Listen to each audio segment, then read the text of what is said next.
Good morning friends. நிறைய பேருக்கு மாம்பழம் சாப்பிட்ணுன்னு ஆசை. ஆனால் சாப்பிட்டதுக்கப்புறம் வயிறு வலி இருக்கும் அப்படின்பாங்க. அதே மாதிரி உடம்புல சூடு ரொம்ப ஜாஸ்தியாக இருக்குன்பாங்க. அதை நம்ம ப்ரிவென்ட் பண்ணுறதுக்கு சாப்பிட்றதுக்கு ஒரு அரை மணி நேரம் முன்னாடி நல்லா இந்த மாதிரி ஒரு பவுலில் தண்ணி எடுத்துக்கோங்க.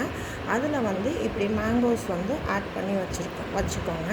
ஒரு அரை மணி நேரம் கழித்து நம்ம யூஸ் பண்ணும்போது இதில் இருக்கிற ஃபைட்டிக் ஆசிட் நம்ம அந்த ஹீட் ப்ரொடியூஸ் பண்ணாமல் பார்த்துக்கும். அதே மாதிரி இதோட டேஸ்ட்டும் கொஞ்சம் இந்த மாதிரி ஊற வச்ச மாம்பழம், ஒரு அரை மணி நேரம் ஊற வச்ச மாம்பழம் சாப்பிடும்போது பார்த்திங்கன்னா ரொம்பவே நல்லாயிருக்கும். ஒரு தடவை ட்ரை பண்ணி பாருங்கள். இதில் இருக்கிற அந்த ஃபைட்டிக் ஆசிட் தான் நம்மளுக்கு அந்த எக்ஸ்ட்ரா ஹீட் உடம்புல ப்ரொடியூஸ் பண்ணும். இந்த மாதிரி சோக் பண்ணி சாப்பிடும்போது நல்லாவே நம்மளுக்கு அந்த ஹீட் ரெடியூஸ் ஆயிரும். இது மாங்கொட்டையில் இருக்கிற பருப்பு. ஒரு தடவை குழந்தைங்களுக்கு இந்த மாதிரி சுட்டு கொடுங்க. இதில் நிறைய நியூட்ரிஷ்னல் பெனிஃபிட்ஸ் இருக்குது.